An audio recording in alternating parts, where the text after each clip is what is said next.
Cena 1, carta ao pai. Querido pai, há muito que te queria ter escrito esta carta.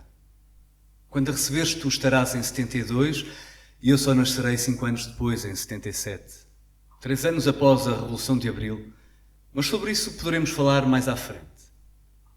Tem esperança, é o que te peço. Uma guerra é uma guerra. É uma guerra, eu sei. Mas queria que me contasses desse teu viver. Eu sei que te parece estranho uma carta de um filho que ainda não conheceste. Sim, eu serei teu filho. Sou teu filho.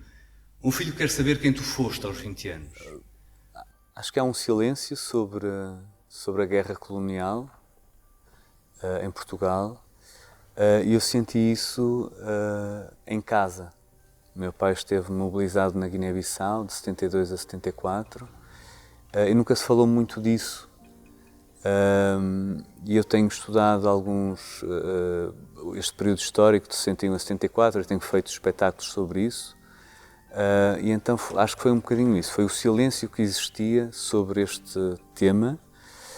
Depois li também um livro da Joana Pontes, que é uma documentarista, que se chama Sinais de Vida, que é um livro incrível em que ela tratou o arquivo histórico-militar, vários espólios de cartas trocadas entre soldados portugueses e mulheres, pais, mães que ficaram em Portugal.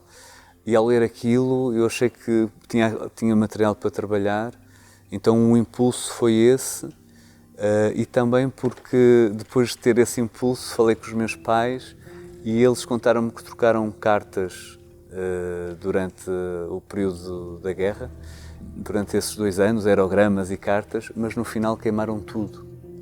Então eu também queria perceber porque é que eles quiseram esquecer e no fundo o espetáculo escreve um pouco em cima das cinzas que eles deixaram. 12 de março de 61. Minha querida, nunca te contei isto.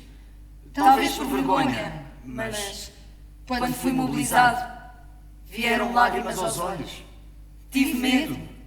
Nós sabíamos que só os cegos e coxos é que não iam à guerra. 61. Revolta camponesa na Baixa de Cassange, em Angola.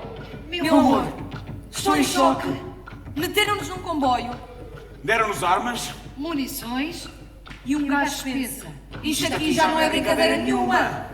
Fomos transportados como animais, a caminho do matadouro. Fomos 20. Viemos 13.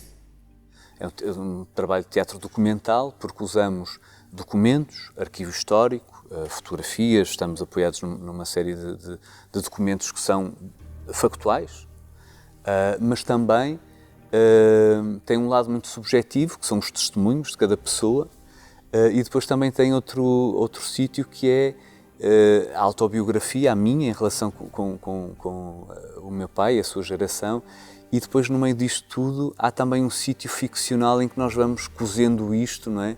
Porque o trabalho teatral é também como um trabalho de cinema, não é? Tu vais editando, escolhendo o que fica, editando os testemunhos, editando... E, portanto, obviamente há assim um lado que são opções, em que nós fazemos uma espécie de mesa de corte, não é? E vamos editando tudo isto. E, portanto, eu acho que a ficção entra aí e entra também naquilo que se pode chamar a autoficção. Portanto, entra assim, portanto, eu diria que há uma tensão grande entre aquilo que é documental e a ficção, e que se contaminam uma à outra, e acho que o projeto tem isso. 23 de julho de 69.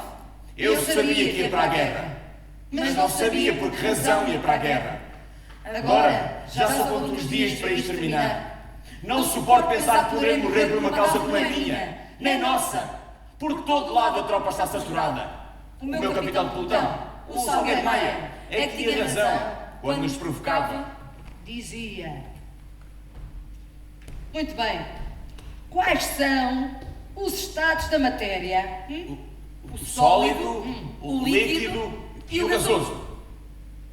Burros. Falta um. Desculpe, mas são só 3. Falta um. Qual, meu capitão? Temos o sólido, o líquido, o gasoso e o estado. Aqui isto chegou.